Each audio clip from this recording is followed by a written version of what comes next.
comenzar un nuevo capítulo, un nuevo bloque.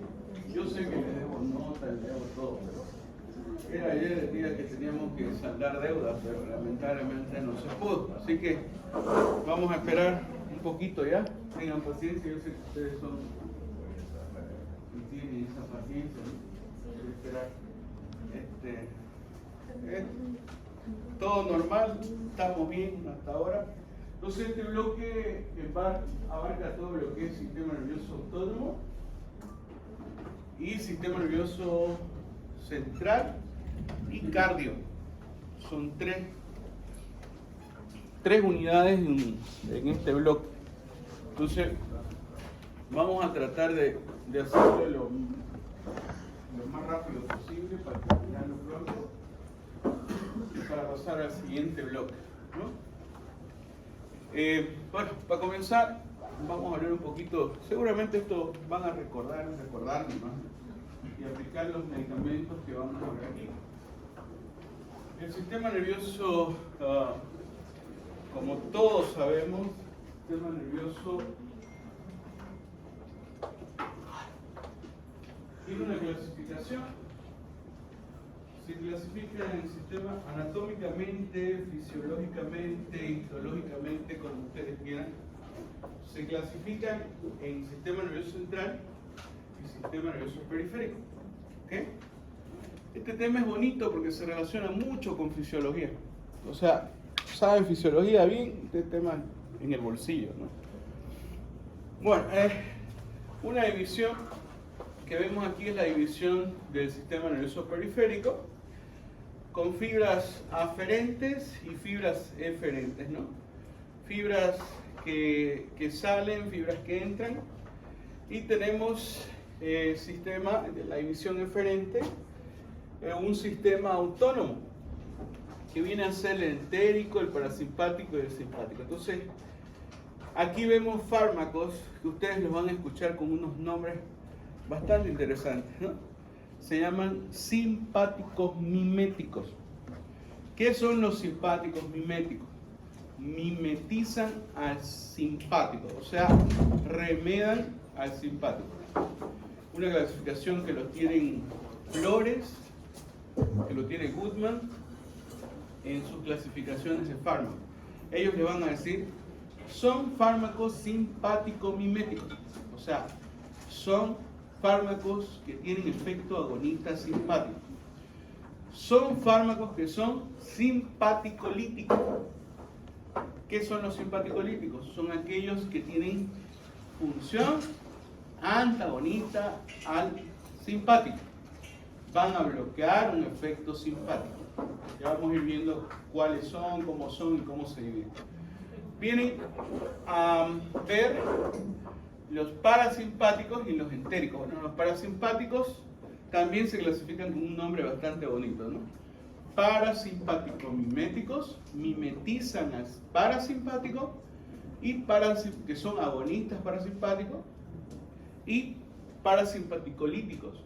Los parasimpaticolíticos son antagonistas a los parasimpáticos. ¿Ok? Entonces, van a escuchar, si escuchan ustedes este tipo de nomenclatura, acuérdense, son simpáticos agonistas, simpáticos miméticos, antagonistas simpáticos, simpaticolíticos, agonistas parasimpáticos, parasimpáticos miméticos, antagonistas parasimpáticos, parasimpaticolíticos. ¿Entendido? Facilísimo, no hay dónde perderse. Esta imagen representa las neuronas y aquí vienen a ver los receptores, ¿no? Que tenemos. Este es el tronco sistema nervioso central que va a continuar por el sistema nervioso periférico, ¿no? Tenemos neuronas que son llamadas preganglionares, a las que están antes de los, podemos decir, a los grupos de los cuerpos neuronales que se llaman ganglios. ¿Qué son los ganglios del sistema nervioso? Los ganglios solamente están presentes en el sistema nervioso periférico, ¿ok? Y son cuerpos o somas neuronales que encontramos aquí, ¿ok? tenemos neuronas preganglionares y neuronas postganglionares. Y en las neuronas preganglionares tenemos a los receptores aquí, y a las neuronas postganglionares también tenemos su receptor y su órgano efector.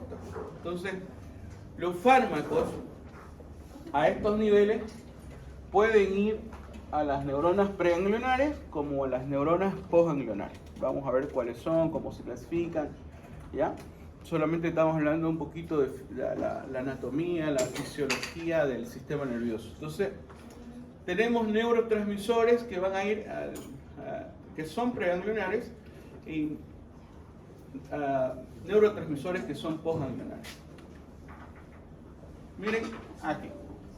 Esto lo tenemos que dominar porque yo les voy a preguntar ahora clínica a full, ¿ya? Clínica a full, porque se relaciona mucho con lo que hacemos, ¿no?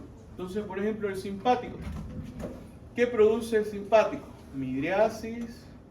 Las glándulas salivares no están muy inervadas o no tienen muchos receptores. El simpático en los pulmones ya sabemos que actúan, producen broncodilatación, ¿no? El simpático, broncodilatación, el parasimpático, broncoconstricción. En el corazón, ¿qué es lo que hace el simpático? Aumenta la frecuencia cardíaca, todo lo que es positivo, ¿no? Inotrópico positivo, bacnotrópico positivo, cronotrópico positivo. Todas estas funciones fisiológicas están relacionadas con el simpático. Y tenemos el aparato digestivo, ¿no? Que tenemos menos receptores, miren, se relaciona solamente con el hígado, el simpático, el estómago es muy poco. Lo que hace está relacionado con la disminución y contraen los esfínteres, ¿no? Relacionado con alguna terapéutica que utilicemos, medicamentos, no hay sentido, ¿no? Pero bueno, vamos a seguir. Vejiga relaja el detrusor y contrae el trígono y el esfínter. Esto nos sirve para pacientes que tienen problemas de hiperplasia prostática benigna. Los pacientes con hiperplasia tienen problemas de micción, ¿no? Han preguntado a un paciente qué es lo que siente cuando hay hipertensión, hipertrofia prostática. ¿Se han topado alguna vez? Nosotros nos topamos altísimo allá no teníamos la medicación, ¿no? El tonsulán se llama, que activa o tiene actividad en el simpático. Pero bueno, eso ya lo vamos a ir viendo. Y parasimpático, los ojos producen miosis en las pupilas, aumento de las glándulas salivales, bronquios, broncoconstricción. En el corazón disminuye la frecuencia cardíaca, en el estómago tiene bastante inervación parasimpática, ¿no? Aumenta la motilidad, la secreción, relaja esfínteres. Y tenemos la vejiga que contrae el detrusor, estamos hablando del parasimpático, y relaja el trígono y el esfínter. Dentro de los genitales, el simpático produce eyaculación y el parasimpático produce erección, ¿no? En el útero, vamos a ver que en el útero, ¿qué produce en el útero simpático? ¿Se acuerdan?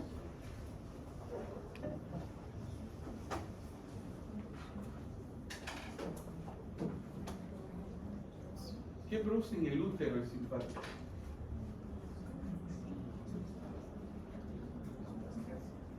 ¿Contracción?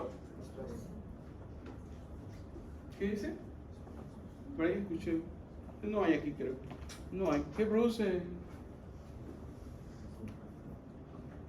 en el simpático? Contracciones. Produce contracciones. Y a ver, dice los primeros capítulos de terapia intensiva, me gusta leer libros de terapia, y dice, ¿no? ¿Cuáles los síntomas que un paciente está presentando sufrimiento? El paciente no habla, El paciente no tiene esa comunicación contigo. ¿Cómo identificas que el paciente está sufriendo? Dice, ¿no? ¿Qué efectos tendría el paciente si el paciente no se comunica contigo? ¿Este o él? ¿Cómo estaría su paciente? Su paciente, después de no hablar, estaría sufriendo.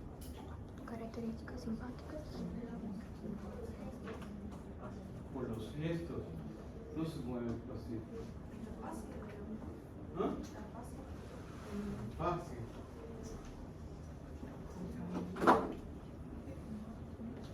¿Por qué tiene que ver estas características? Todas las partes autónomas comienzan a sobresalir. El simpático. El paciente tiene midriasis o miosis. Midriasis, está midriático. Tiene taquicardia, está taquicardia. Está con mucha sudoración, ¿cómo se llama eso en clínica? Diaforético, el paciente está diaforético. ¿Qué otras características tiene? Todas las características simpáticas tiene. Cuando el paciente está sufriendo y no tiene comunicación, ni las fases lo pueden decir, ¿no? Sino la clínica relacionada a la autonomía, al sistema autónomo, ¿no? Entonces, y vamos a ver todo lo que es simpático: contracción de pupilas, midriasis, broncodilatadores. El uso de broncodilatadores, por ejemplo, son efectos simpáticos, ¿ya? Esta imagen nos refleja lo que es el simpático y el parasimpático. Nos dice el estímulo de lucha o huida está relacionado con las salidas simpáticas, ¿no? Es una característica difusa debido a que las neuronas postganglionares pueden inervar más de un órgano. Las características del simpático no es específica, ¿no? Sino grupal. El estímulo de descansar y digerir está relacionado con el parasimpático, ¿no? La salida parasimpática discreta a que las neuronas postganglionares no están ramificadas, sino dirigidas a un órgano específico, ¿no? Y aquí está la acción simpática y parasimpática, ¿no? De lucha, ¿no? Esa es la característica fisiológica que tenemos. Bueno, aquí nos da un ejemplo, ¿no? Información aferente, entrada sensorial de las vísceras, caída de la presión arterial, reducción del estiramiento de los barroreceptores aórtico y los senos carotídeos, reducen la frecuencia del impulso aferente para estimular al tronco y la respuesta es refleja, ¿no? Va a producir inhibición a la división parasimpática y activación de la división simpática. ¿Qué hace esto? Todo lo que hace el simpático, ¿no? Aumenta la frecuencia cardíaca, contracción de los vasos sanguíneos, aumenta el gasto cardíaco, aumento de la presión arterial. Bueno, esto es un reflejo de todo lo que pasa aquí directamente, ¿no? Bueno, está relacionado con eso. Los sitios de liberación de neurotransmisores, y decimos, estos son, tenemos el sistema somático o eferente, que solamente tiene una neurona, y su neurotransmisor es acetilcolina y su receptor NM, nicotínico M, ¿no? Y tenemos la división simpática, podemos decir, donde sus neuronas son cortitas, preganglionares, y sus neuronas postganglionares son largas. La diferencia entre preganglionar y su neurotransmisor es que todas las preganglionares son acetilcolina y todas las postganglionares, a excepción de la, podemos decir, suprarrenal y las glándulas sudoríparas, ¿no? Y esto tiene un fin, una parte de anatomía, ¿no? Nacen en la porción, cuando son tóracolumbar, son simpáticas. Cuando son cefalo craneal, son parasimpáticas, ¿no? Ahorita vamos a seguir viendo. Entonces, por ejemplo, los vasos sanguíneos tienen una característica de ser neurotransmisores y sus receptores. ¿Cuáles son los receptores simpáticos? Alfa 1, alfa 2, beta 1, beta 2. ¿Cuáles son los receptores parasimpáticos? N y M, ¿no? Principalmente nosotros utilizamos fármacos relacionados con algo, hacer anestesia, dominan esto los anestesiólogos. Es su fuerte, ¿no? ¿Quién le va a hacer anestesiólogo acá? Ninguno. Así dicen y después allá están. Estoy haciendo anestesia. ¿Cómo que no te gustaba fármaco? Sí, doctor. Todo es fármaco. Todo es fármaco en anestesia. ¿No? Es bonito anestesia. Anestesia. Entonces tenemos, por ejemplo, a las glándulas sudoríparas. Las fibras son simpáticas, pero es un neurotransmisor postganglionar, es la acetilcolina, ¿no? Médula suprarrenal también es la acetilcolina, es su receptor NM, que va a liberar la médula suprarrenal, ¿se acuerdan? Catecolaminas, que son noradrenalina y adrenalina. ¿Listo? Entonces, las fibras y las características anatómicas y diferencias, por ejemplo, ¿no? Esto nos habla el libro de fármaco y es bonita la diferencia que hace, ¿no? Sitios de origen, simpático, tóracolumbar y parasimpático, ¿no? Tallo cerebral, región sacra, ¿no? De la médula. Fibras preganglionares, postganglionales. Preganglionales cortas y postganglionales largas, parasimpáticas, preganglionales largas y postganglionales cortas. Ubicación de los ganglios, el simpático siempre está paralela, ¿no? Cerca de la médula. Y, bueno, el parasimpático es la que está en diferentes situaciones. Ramificación de las fibras, el simpático es extensa, difusa, y el parasimpático mínima y específica. Su distribución amplia y limitada del parasimpático y su respuesta es difusa, como dijimos hace ratito, y el parasimpático discreta. Bueno, estas son las características de todos los receptores y qué función tienen. Yo quiero que se lo aprendan también. Aquí está superficialmente. Yo quiero que se lo aprendan qué es lo que sucede en la célula misma. ¿Qué cambios histológicos, qué cambios químicos hay? ¿Ya? Vamos a ir viendo, lo hemos visto, ahorita les voy a explicar igual. La frecuencia cardíaca, la contractibilidad, por ejemplo, la frecuencia cardíaca aumentada por beta 1, la contractibilidad aumentada por beta 1, el parasimpático a nivel cardíaco, tenemos los receptores M2, disminuye la frecuencia cardíaca, disminuye la contractibilidad. Todo lo que es negativo, ¿no? Y todo lo que es positivo en el corazón está relacionado con simpático y parasimpático. Los vasos sanguíneos, la contracción, excepto en las coronarias, nos habla de alfa 1, contrae, y beta 2 dilata. Acuérdense, a ver, ¿se acuerdan del fisiología, no? De la retroalimentación negativa? Si yo digo alfa 1, alfa 2, y tenemos un vaso sanguíneo acá. Alfa 1 produce cuando se la estimula, cuando el efecto es agonista, produce contracción, ¿no? Se contrae. Y este receptor alfa 2 le dice a este la retroalimentación negativa. ¿Fue suficiente la contracción? ¿Fue suficiente? Entonces, este automáticamente va a producir el efecto contrario de vasoconstricción, que es vasodilatación, ¿no? Cuando el efecto es agonista alfa 1, contrae. Cuando el efecto agonista es alfa 2, ¿qué hace? Dilata. Lo mismo pasa con los fármacos. Los fármacos, si su efecto es agonista alfa 1, va a producir vasoconstricción.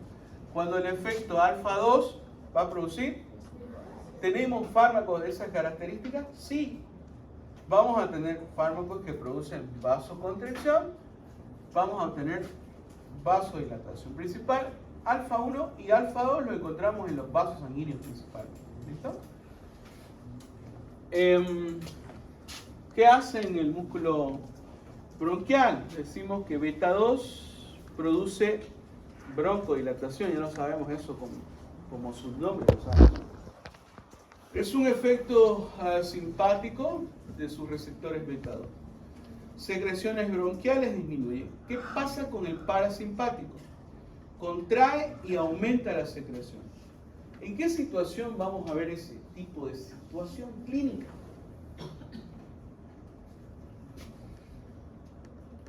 Algo que se ve en el campo, lo he visto, bueno, en muchos casos, ¿no? He tratado, he visto de todo. Se relaciona con intoxicación por órganos fosforados. ¿Qué pasa con la intoxicación de órganos fosforados? Ustedes tienen que reconocer así la intoxicación de órganos fosforados. Y principalmente pasa con personas que están en el campo trabajando con, ¿cómo se llama? Están fumigando. Normalmente los que fumigan son con órganos fosforados. ¿Qué hace el órgano fosforado?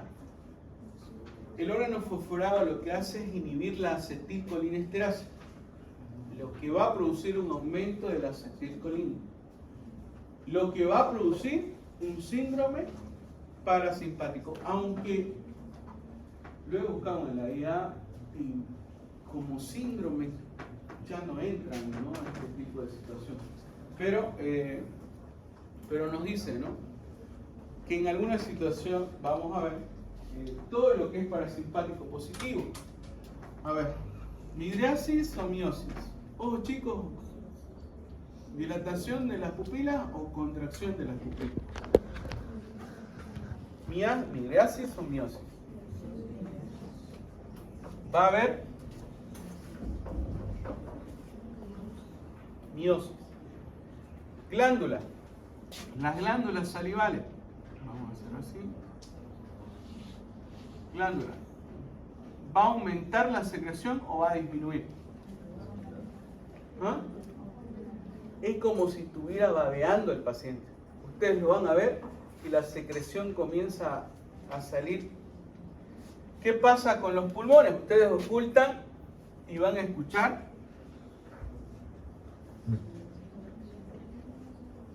Ahí. Obstruido.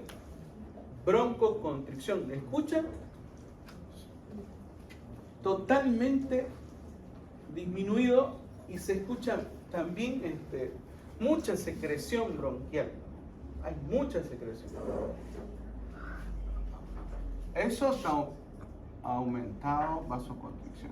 ¿Qué va a pasar con los esfínteres? ¿El parasimpático controla esfínteres? ¿O no? ¿Se hace pipí? ¿Se hace popó?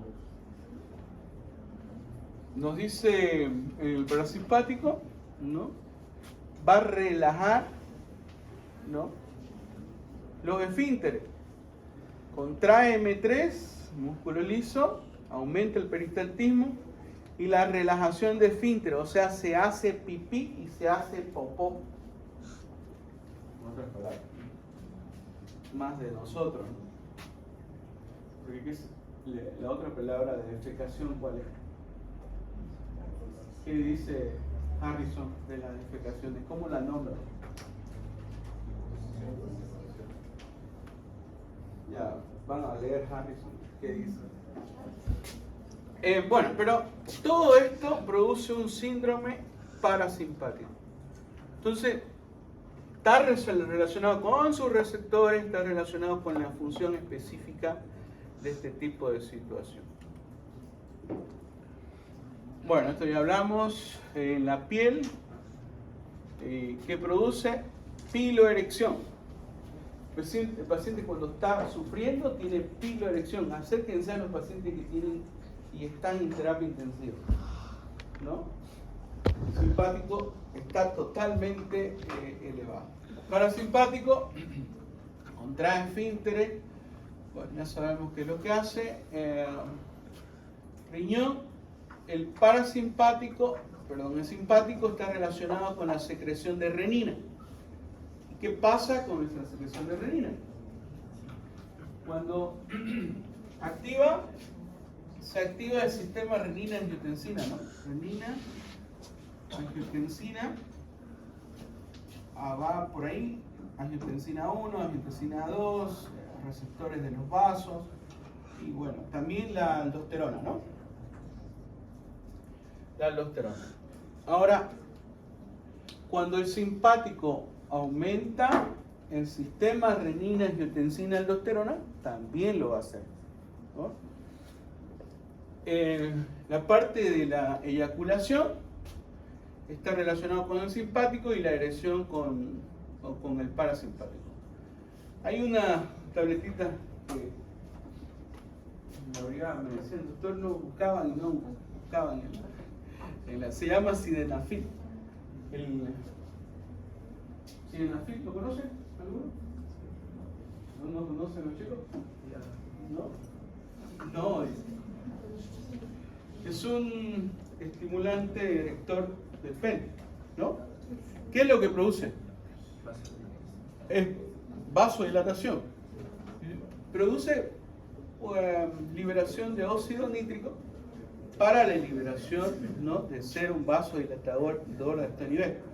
Entonces, utiliza el parasimpático, ¿no?, para estimular una molécula que es vasodilatadora a esos niveles. Entonces, también lo vamos a utilizar en algún momento para sus pacientes, ¿no?, que tengan problemas de erección. Bueno, entonces, músculo uterino contrae y relaja. Contrae alfa 1 y relaja beta 2. Hay un caso donde una paciente ya en gestación terminal, donde, los dolores en un preparto son normales. Tienen que venir los dolores. Nada, ella se agarraba y se ponía Piadil, se ponía todo para que le pase el dolor. Lamentablemente, ¿no?, entendió mal las características de inhibir la contracción uterina para que disminuya, ¿no? El bebé lamentablemente falleció, pero fue una cuestión de que ella no tuvo precaución o no sé, la explicación de la orientación médica también es muy importante, de decirle que los dolores son parte de una evolución normal de un periodo terminal del parto. No podemos inhibir el dolor en esa etapa, porque las contracciones van aumentando, es normal. Pero no, algunas situaciones no quieren tener dolor, algunas mujeres no quieren tener dolor.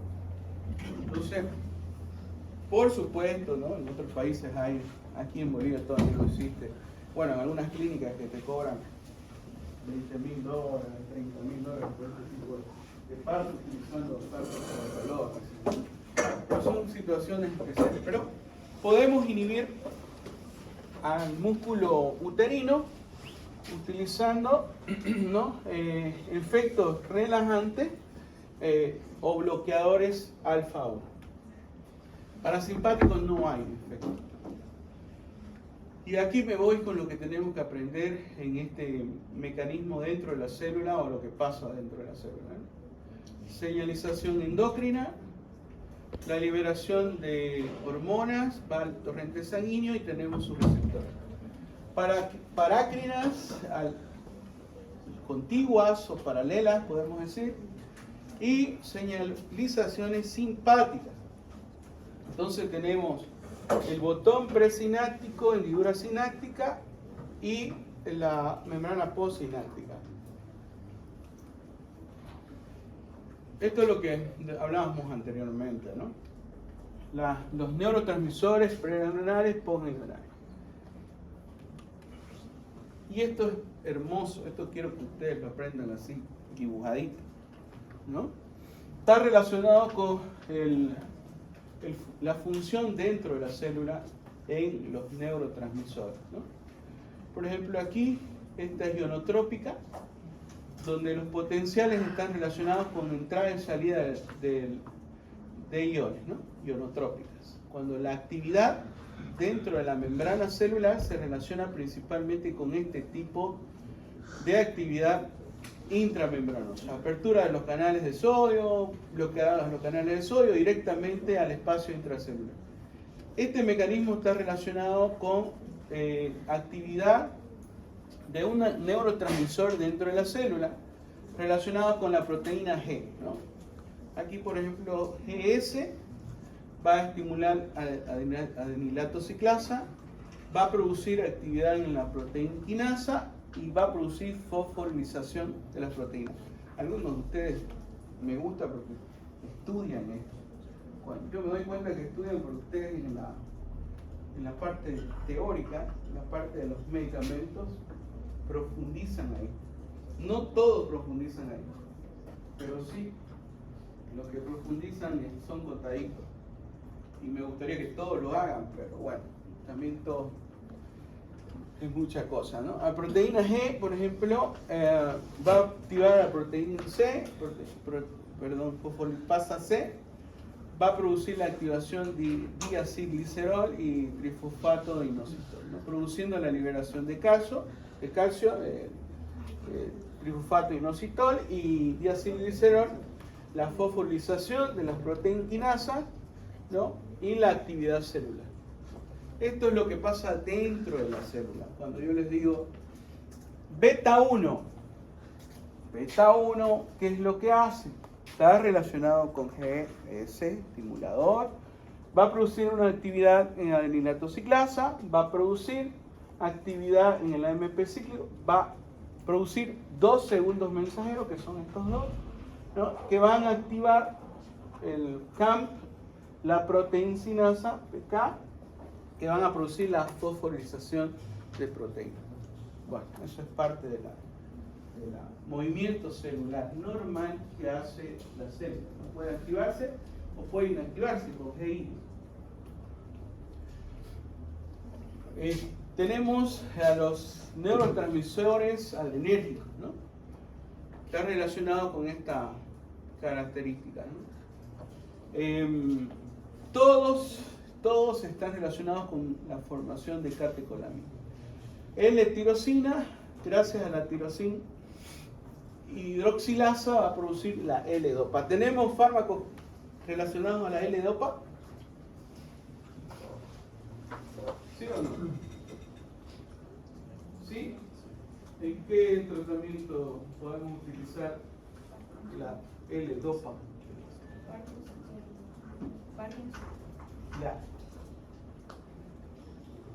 Parkinson. Muy bien. Podemos utilizar la L-dopa porque es precursor de la dopamina, que es muy importante, ¿no? Que vengamos a estudiar esto. Gracias a la dopa descarboxilasa se forma la dopamina. Y bueno, la dopamina beta hidroxilasa va a formar la noradrenalina y la fenilcetonamida N-metiltransferasa va a producir la adrenalina. Todo este proceso hay que conocerlo de memoria. Van a ir haciendo, dibujándolo, ¿ya? Porque se los voy a preguntar. En la próxima clase vamos a dar examen de esto. No lloren. No lloren, hombre. ¿Por qué lloran? No está llorando, ¿no? Bien. Sí me gusta. Dele, doctor. 20 exámenes. Esos son los exámenes, ¿no? Los únicos que me apoyan acá. Bueno, tenemos isoenzimas de la MAO. Las isoenzimas del sistema simpático se relacionan en dos: la MAO y la COM, la catecolaminotransferasa y la monoaminotransferasa. Nosotros, como activadores o inhibidores de esta molécula, médicos que van a producir, médicos que van a recetar medicamentos relacionados a fines a estas moléculas, por ejemplo, la MAO A y la MAO B, ¿no? Que dice dónde la encontramos: terminaciones adrenérgicas, mucosas intestinales, sustrato de mayor afinidad, noradrenalina, adrenalina, serotonina. O sea, están relacionados con la degradación de estas moléculas. MAO B, tiramina y dopamina. Cerebro, plaquetas, menor cantidad en el hígado y gastroenteritis. Bueno, estas, ¿se acuerdan de estas moléculas, no? En fisiología. Si yo tengo, aquí tengo el botón sináptico y membrana postsináptica. La enzima MAO va a dividir a un neurotransmisor que es la nora, la va a escindir, dice, ¿no? La va a disminuir. ¿Qué pasa si yo inhibo a la MAO? ¿Qué pasa si yo la inhibo a la MAO? La degradación de estas catecolaminas no la va a hacer, entonces va a aumentar las catecolaminas si nosotros inhibimos a la MAO. Es igual lo que pasa como la acetilcolinesterasa. ¿Se acuerdan, no? ¿Qué hace la acetilcolinesterasa? Divide colina y acetato. ¿Lo ves? La MAO, ¿qué hace? También hace la degradación de las catecolaminas. Pero cuando nosotros utilizamos un fármaco que va a inhibir a la MAO, por ende va a aumentar a las catecolaminas en los espacios presinápticos y sus receptores correspondientes. Dice, si yo inhibo a la MAO, ¿la serotonina va a aumentar o va a disminuir?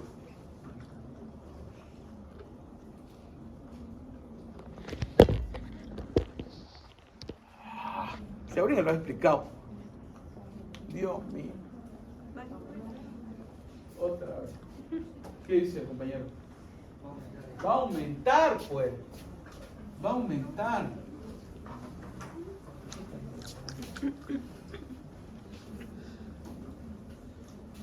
¿Y para qué nos va a servir aumentar la serotonina?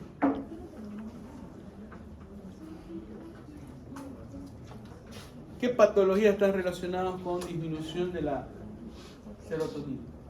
Entre comillas, aunque todavía los psiquiatras han dicho no, todavía no tenemos con exactitud lo que pasa con este tipo de patología, pero está relacionado con una actividad farmacológica vista y terapéutica hace mucho tiempo atrás, ¿no?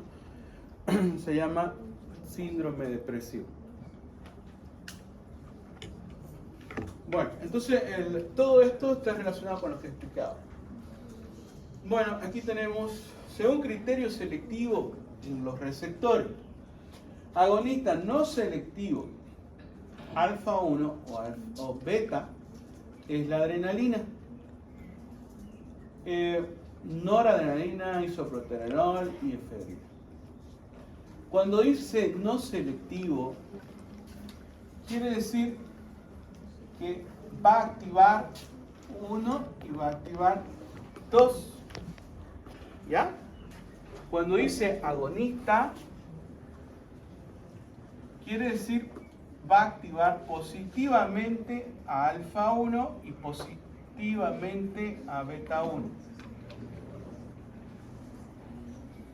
Dice noradrenalina, adrenalina, isoproterenol y eferina. Ahora, dice ahí abajito, agonista alfa 1 selectivo. Fenilefrina, nafasolina y oximetazolina, ¿no? Principalmente utilizamos la nafasolina y la fenilefrina, pero en las combinaciones ustedes podemos ver, ¿no? Los pacientes con una rinitis, teníamos harto de esto, ¿no? Allá. Y nos dicen los pediatras, están contraindicados en los niños, ¿no? ¿Por qué?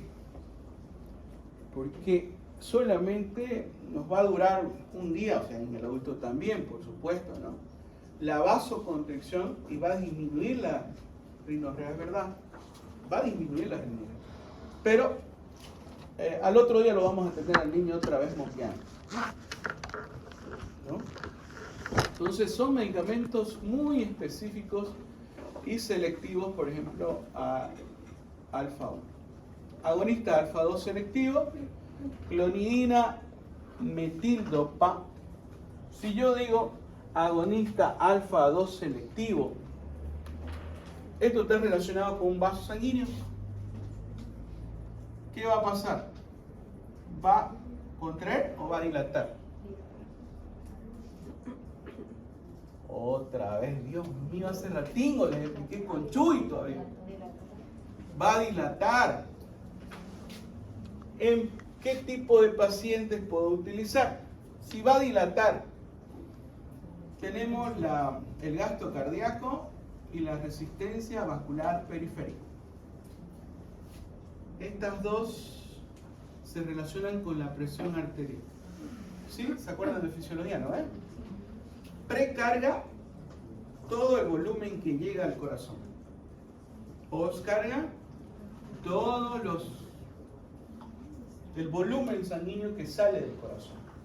Los fármacos pueden actuar en el gasto cardíaco o pueden actuar en la resistencia vascular periférica. Cuando modificamos a un vaso, ¿dónde estamos modificando? ¿Resistencia vascular periférica o gasto cardíaco? Resistencia vascular periférica. Y esto va a repercutir en la presión arterial. Si mi presión arterial estaba alta, con este tipo de medicamento que se llama alfa-metildopamina o clonidina, va a repercutir clínicamente a tu paciente. ¿Qué va a producir? ¿Aumento o disminución de la presión arterial? Disminución de la presión arterial. Porque está repercutiendo en esto. O la precarga o la postcarga. Hay medicamentos que actúan en los dos. Por ejemplo, me dirán, doctor, ¿cuáles pueden producir este tipo de características? Los inhibidores de enzima convertidoras, pues, ¿no? Actúan tanto en la precarga como en la postcarga. Y ahí comienza un mundo, chicos, del conocimiento de fármacos a nivel cardiovascular. Comienzan a hablar sobre eso. ¿En qué pacientes damos, por ejemplo, alfa-metildopa? En periodo de gestación, tanto, ¿no? Agonista beta 1 selectivo, dobutamina. ¿Qué me está diciendo cuando hablo de beta 2, beta 1? ¿Dónde actúa beta 1? ¿Dónde están estos receptores beta 1? En el corazón. ¿Qué es lo que pasa en el corazón? Todo lo que es positivo, ¿no? Gonotrópico, vaginotrópico, todo está relacionado con beta 1. Entonces la dopamina, la dopa va a tener acción acá, agonista, y va a producir todo lo positivo en el corazón. Inotropismo, ¿cómo se llama el efecto de contracción? Inotropismo, ¿no? Inotropismo es contracción, ¿o no? ¿Cómo? Hable fuerte. Cronotropismo, ya. ¿Qué es cronotropismo? Fisiología cardíaca. La contracción es... Pero busque pues chicos, sí. Ayúdenme un poquito. ¿Ah? Inotropismo, ¿no es? Ya. Entonces, inotropismo. Segundo. ¿Cómo? Crono. Otro. Dromo. Otro. Van. Todo este efecto positivo lo va a tener la dobutamina. Bueno, nos vamos al agonista beta 2 selectivo. Ya lo conocemos todo, el salbutamol, terbutalina, lo conocen, salmeterol y fenoterol, lo conocen como sus manos, ¿no? Bueno. Y aquí tenemos los criterios también de otros receptores, pero ya en su efecto bloqueador, o sea, van a producir un efecto bloqueante. Antagonista no selectivo, alfa o beta, la betalol y carvedilol. ¿Por qué no selectivo? Porque no va directamente a un receptor, ya sea beta 1, beta 2, alfa 1, va directo, o sea, a todos, ¿no? Y a todos los va a bloquear. Entonces, cuando bloquea todo este efecto, vamos a decir que es el efecto contrario, ¿verdad? Aplicándolo así.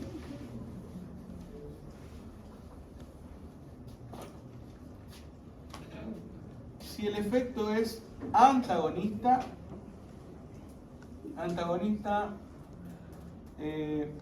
beta 1, ¿qué va a producir?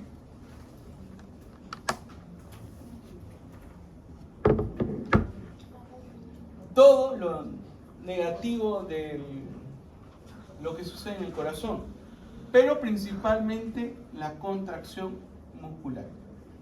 La contracción, disminución de la frecuencia cardíaca.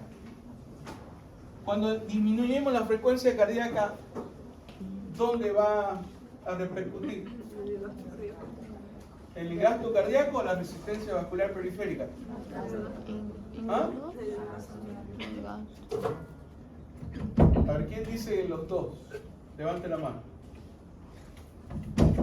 No tengan miedo si no estamos allá, no tengan miedo allá, me gustaba verlos sufrir allá con el paciente, ¿no? Fueron 3, desde aquí fueron, ¿cuántos fueron? 2 nomás fueron, 3, un chico fue, ¿no? ¿Dónde está? Es bueno. No es bueno, no me acuerdo.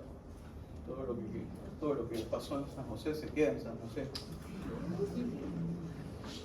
Bueno, va a repetir, nosotros, a ver, si yo digo, ¿dónde encontramos beta 1? ¿Solamente en el corazón? Encontramos también a nivel renal, también encontramos a nivel pancreático. Esto es anatomía pura. Cuando se estimula o su efecto es agonista, a nivel renal, ¿qué es lo que hace? ¿Se acuerdan? Renina.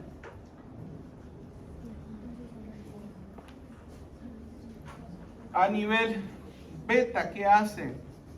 ¿Libera o inhibe insulina? Va a liberar insulina. Cuando nosotros utilizamos un medicamento relacionado con un antagonista beta inespecífico, ahí como dice antagonista no selectivo, vamos a bloquear todas las funciones de esta celulita.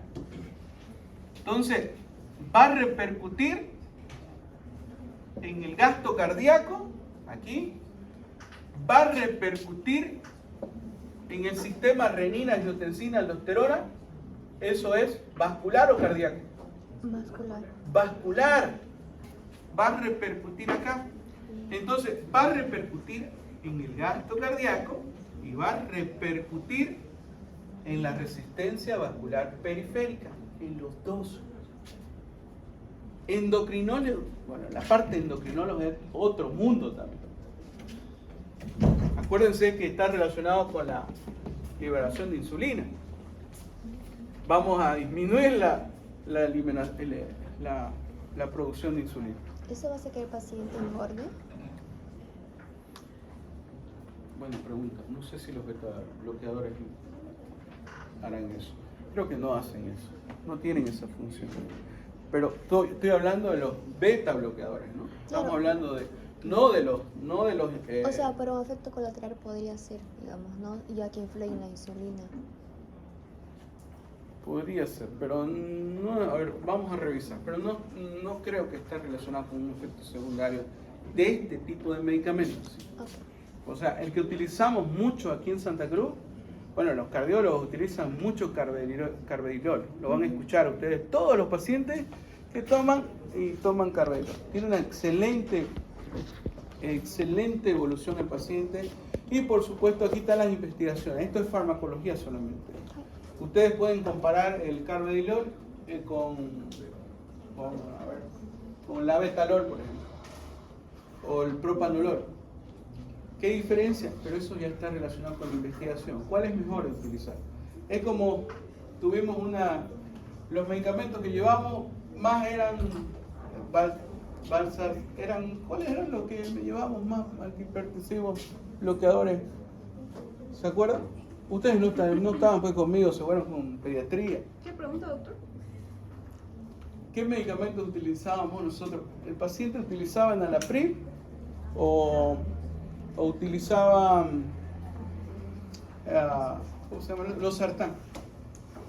Valsartán. Y la pregunta era, yo les hice la pregunta, si tenemos valsartán y tenemos losartán, los dos son de la misma familia. Lo que llevamos de medicamentos fue no losartán. Y me decían, doctor, ¿le podemos dar valsartán? Sí, le podemos dar. Pero comparación con este está relacionada con investigación, con la parte económica. El que llevamos valsartán cuesta 80 bolivianos. Cuesta 45 o 35 bolivianos cada tabletita. Y este vale 3 pesos, pues. Diferencias entre ellos, los laboratorios que llegan con los sartánes, sus efectos son menos, ¿no? Entonces, para nosotros darle un valsartán a un paciente de este tipo allá, le decíamos, si no tiene la medicación, puede tomar este. Porque es gratis en los centros de salud. Entonces, ahí va la comparación. Comparación la parte económica, comparación la parte si se le da un día, si las combinaciones. Podemos combinarlos los dos, por ejemplo, con un diurético, la hidroclorotiazida. En sí, este viene con ese diurético. El losartán no, pero le podemos colocar más hidro. Y yo le explicaba a la señora, ¿no? Usted necesita un diurético porque está con un edema, hipertensa, no funciona solamente un medicamento y hay que comenzar otro medicamento. Pero yo no lo decido en ese momento. Yo solamente le voy a explicar que lo va a tomar por 5 días hasta que vaya a su cardiólogo y le diga que la evolución fue buena o tuvo una evolución buena o no fracasó la terapia. ¿No? Interesante. Es bonito ir, chicos. Anímense. ¿No? Bueno, entonces tenemos, claro que yo los dejaba solos en algún momento, ¿no? A él los dejaba solos. Lo veía sudando y ahí iba yo, ¿no? Pero bien, así se aprende, no hay otra. Antagonista alfa no selectivo, alfa 1, alfa 2, fentolamina. Antagonista beta 1 selectivo, prazosina, doxazosina. Antagonista alfa 2 selectivo, yumbina. Antagonista beta 2 no selectivo, propanolol, timolol, sotanolol y nodalol. En algún tiempo en Santa Cruz hubo utilización de yumbina se utiliza principalmente en el aspecto ganadero, ¿no? Para estimular la actividad sexual de las vaquitas, pero lamentablemente no lo utilizaban como hacían cosas malas con esto a las chicas, ¿no? Le echaban yumbina a su vaso y producían aumento, no tiene una actividad de ese tipo. Pero ya no se comercializa, gracias a Dios, ¿no? En algunas situaciones no hay este tipo de cosas. Pero sí había en algún momento, hace unos 10 años, 11 años, que había, igual que la benzodiazepina, pues, ¿no?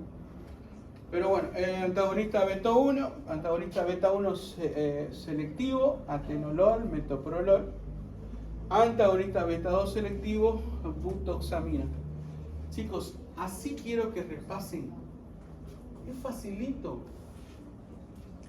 Solamente tener un poquito de tiempo y hacerlo. No sé quién estudia así, pero he visto varios que estudian así. Víctor, en el caso de los antagonistas alfa 1 y alfa 2 no selectivos, ¿cómo es? ¿Inhibe la vasodilatación o la vasodilatación? Sí. El predominio. Si nosotros inhibimos alfa 2, el predominio va a ser alfa 1 y va a producir vasoconstricción. Va a aumentar la presión. Si bloqueamos alfa 2. Si es no selectivo, ¿es con preferencia dependiendo del fármaco? Sí, o sea, dependiendo del fármaco, algunos fármacos tienen más actividad en alfa 1 y alfa 2. Algo que dice, buena tu pregunta, porque Goodman dice, si usted le da volumen a la radio, vamos a tener, aunque sea selectivo, las características de atrapar a un receptor. O sea, si yo soy selectivo y te doy la dosis normal, dame, normal, así, puño. Yo me voy a pegar a vos directamente. Pero si yo doy más la dosis, aumento la dosis, yo voy a ir a otro receptor. No voy a ser selectivo. Y es un punto y coma del Goodman-Gilman. Dice, es muy cierto. Y las enfermeras lo saben, ¿no? Una vez una enfermera me dice, bueno, vamos a hacer el cálculo. Yo haciendo el cálculo y todo. Oye, doctor, ¿por qué hace tanto trabajo? Y yo le miro, ¿por qué? A ver, ahorita me aumento el volumen y todo. Respuesta, dosis, respuesta, y está relacionado con el volumen, ¿no? Yo haciendo cálculos para que vaya a beta 1, vaya a alfa 1, nada, compañero, tiene la experiencia full. Me leo una ampollita más de dobutamina, dopamina, ya a ver. Bien, calladito me quedé, ya, métale, le dije, se metió, ¿no? Y comenzó a subir la presión arterial. Porque algunas veces queremos que solamente la frecuencia cardíaca aumente. Otras veces queremos que la presión arterial aumente. Otras veces queremos que solamente la presión arterial aumente y no la frecuencia cardíaca. Interesante, ¿eh? Estos medicamentos son espectaculares para eso, ¿no? Y con ser que gracias a un profesor, mi jefe, ¿no? Terapista, jefe de terapia intensiva, 30 años, hospital japonés, doctor Gustavo. Un genio para él, ¿no? Y él, aprendí 14 años, 13 años estuve con él. ¿Cómo no aprender, no? Posible. Bueno, entonces, fármacos que afectan la neurotransmisión adrenérgica. Miren, aquí tenemos la síntesis de noradrenalina, la L-dopa, dopa descarboxilasa, inhibidores periféricos como la carbidopa, que hace que la L-dopamina pase la barrera hematoencefálica, gracias a la molécula que se llama carbidopa, se transforme en dopamina y mejore los síntomas de Parkinson, ¿no? O sea que siempre tiene que ir la L-dopa acompañada de carbidopa para transformarse a dopamina, porque no pasa la barrera hematoencefálica con estas características químicas. La alfa-metildopa, dopa descarboxilasa, alfa-metildopa, y miren, es un neurotransmisor falso que se va a unir a los receptores alfa-1, alfa-2, pero sin alfa-1, sin efecto positivo. Clonidina interactúa con los receptores presinápticos, disminuye la liberación de noradrenalina y está relacionado con la vasodilatación. Miren, actúa principalmente en alfa-2, va a producir vasodilatación, disminuye la resistencia vascular periférica y la acción antihipertensiva. Propanolol, esta va a producir interacción con los receptores, aquí se equivocaron, beta 1, disminución de la liberación de noradrenalina y acción antihipertensiva. Antidepresivos tricíclicos los seguimos utilizando por si acaso hay en nuestros protocolos. Por ejemplo, la amitriptilina tenemos en nuestra farmacia. ¿Qué hacen? No, lo que hacen es inhibir la monoamino gamma y van a producir, por supuesto, inhiben la recaptación de catecolaminas como la noradrenalina, dopamina, y su acción es antidepresiva. Eso lo vimos hace ratito, ¿no? La acción simpática periférica y sus efectos colaterales, arritmias cardíacas. Pueden producir arritmias, por eso no se utilizan mucho. O sea, más antes, muchos años atrás, no habían los inhibidores de recaptación de serotonina. Y ahora, por supuesto, son mejores, ¿no? Ahora utilizamos, ¿no? Escitalopram, tenemos varios fármacos que lo vamos a ir viendo.